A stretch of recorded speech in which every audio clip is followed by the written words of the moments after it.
എല്ലാവർക്കും രുചിഭേദങ്ങളിലേക്ക് സ്വാഗതം. ഇന്നത്തെ റെസിപ്പി ചെറുപയർ കൊണ്ടുള്ള ഒരു പ്രഥമനാണ്. നല്ല എളുപ്പമാണ് ഉണ്ടാക്കാൻ, അതുപോലെ തന്നെ നല്ല ടേസ്റ്റിയാണ്. നമ്മുടെ എല്ലാവരുടെ കയ്യിലും റേഷൻ കിറ്റിൽ കിട്ടിയ ആ ചെറുപയർ ഒരുപാട് ഇരിപ്പുണ്ടാവും അല്ലേ? അപ്പോൾ തീർച്ചയായിട്ടും ട്രൈ ചെയ്ത് നോക്കണം. കൂടെ തന്നെ നമ്മുടെ ചാനൽ ആദ്യമായിട്ട് കാണുന്നവരുണ്ടെങ്കിൽ ഒന്ന് സബ്സ്ക്രൈബ് ചെയ്ത് ബെല്ലൈക്കൺ ഒന്ന് എനേബിൾ ചെയ്ത് ഓൾ കൊടുക്കണേ. എങ്കിൽ മാത്രമേ ഞാൻ ഇടാൻ പോണ ഫ്യൂച്ചർ വീഡിയോസ് നിങ്ങൾക്ക് നോട്ടിഫിക്കേഷൻസ് ആയിട്ട് കിട്ടുള്ളൂ. ഇനി നമുക്ക് ഉണ്ടാക്കാനായി തുടങ്ങാം. അതിനായിട്ട് ഒരു ചീഞ്ചട്ടി വെച്ചിട്ട് അതിലേക്ക് 1/2 കപ്പ് ചെറുപയർ ഇട്ട് കൊടുത്തിട്ടുണ്ട്. ഇനി ഇതിൽ നിന്ന് ചെറുതായിട്ടൊരു മണം വരണ വരെ ഒന്ന് റോസ്റ്റ് ചെയ്തെടുക്കണം. ലോ ഫ്ലെയിമിലിട്ടിട്ട് വേണം ചെയ്യാനായിട്ട്, കൈവിടാതെ ഇളക്കവും വേണം.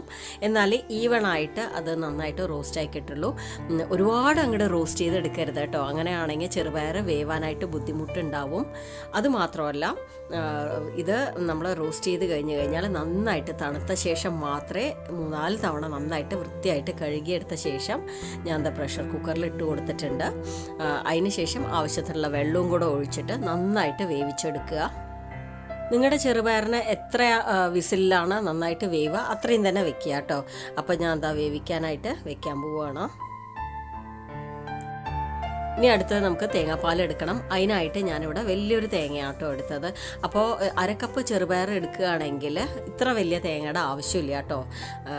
മീഡിയം സൈസിലുള്ള തേങ്ങ എടുത്താൽ മതി.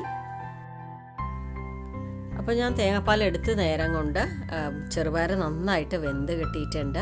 ഇനി ഇതൊരു മത്തോ അല്ലെങ്കിൽ മാഷറോ കൊണ്ട് നന്നായിട്ട് മാഷ് ചെയ്തെടുക്കുക. നല്ലൊരു കുഴമ്പ് രൂപത്തിലാവണം നമ്മുടെ ചെറുപയർ ഉണ്ടാവാനായിട്ട്. വേറിട്ട് നിന്ന് കഴിഞ്ഞാൽ പായസത്തിന് സ്വാദ് ഉണ്ടാവില്ല. അടുത്ത് ചെറുപയർ വേവിച്ചത് വേറെ ഒരു പാത്രത്തിലേക്ക് മാറ്റിയിട്ട് സ്റ്റൗ ടോപ്പിൽ വെച്ചിരിക്കുകയാണ്.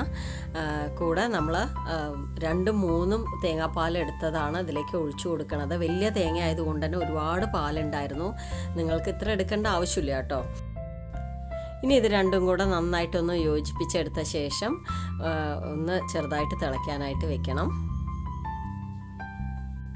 അതിന് ശേഷം ഇതിലേക്ക് 4 അച്ച് ശർക്കരയാണ് ഇട്ട് കൊടുത്തിരിക്കണത്. ഇതിൽ 330 ഗ്രാം ഉണ്ട് കേട്ടോ. അത് നന്നായിട്ടൊന്ന് പൊടിച്ചിട്ടാണ് ഇതിലേക്ക് ചേർത്ത് കൊടുക്കണത്. വീണ്ടും നന്നായിട്ട് എല്ലാം കൂടെ യോജിപ്പിച്ചെടുക്കുക. ഇനി ഇത് നന്നായിട്ട് ഇതിൽ കിടന്ന് കുറുക്കിയെടുക്കണം കേട്ടോ.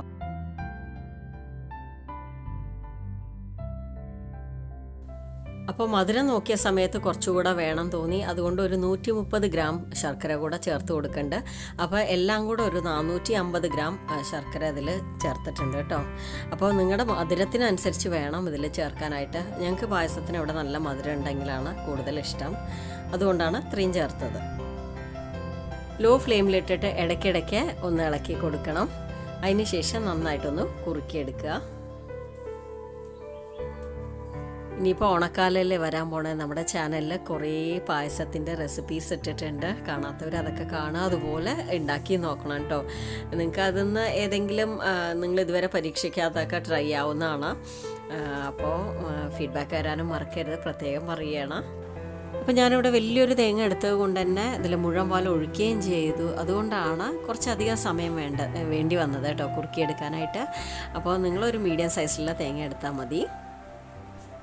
ഇനി ഇതിലേക്ക് 1/2 ടീസ്പൂൺ ചുക്കുപൊടി, 1/2 ടീസ്പൂൺ ജീരകപ്പൊടി, 1/2 ടീസ്പൂൺ ഏലക്കപ്പൊടിയും കൂടെ ചേർത്ത് എല്ലാം കൂടെ ഒന്നും കൂടെ മിക്സ് ചെയ്യണം.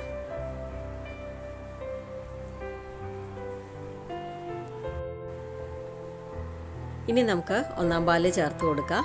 1-ാം പാല് ചേർത്ത് കഴിഞ്ഞാൽ പിന്നെയും ഇട്ട് തിളപ്പിക്കരുത്. അതുകൊണ്ട് ഉടനെ തന്നെ ഓഫ് ചെയ്ത ശേഷം നന്നായിട്ടൊന്ന് മിക്സ് ചെയ്തെടുക്കുക. അപ്പോൾ പായസം നന്നായിട്ട് ആറിക്കഴിഞ്ഞ് കഴിഞ്ഞാൽ ഒന്നും കൂടെ കുറുകി കിട്ടും കേട്ടോ. അപ്പോൾ ആ ഒരു പാകം കണ്ട് വേണം നിർത്താനായിട്ട്. ഇനി നമുക്ക് ഒരു ചീഞ്ചട്ടിയിലേക്ക് 1 ടേബിൾ സ്പൂൺ നെയ്യും കുറച്ച് കാഷ്യൂനട്ട്സും റേസിൻസും വറുത്തെടുക്കാം. അപ്പോൾ നന്നായിട്ട് ആറിയ ശേഷം നമ്മുടെ പായസത്തിൻ്റെ കൺസിസ്റ്റൻസി നോക്കൂ, നന്നായിട്ട് കുറുകി വന്നിട്ടുണ്ട്. ഈ ഒരു പാകമാണ് കുടിക്കാനായിട്ട് നല്ലത് കേട്ടോ.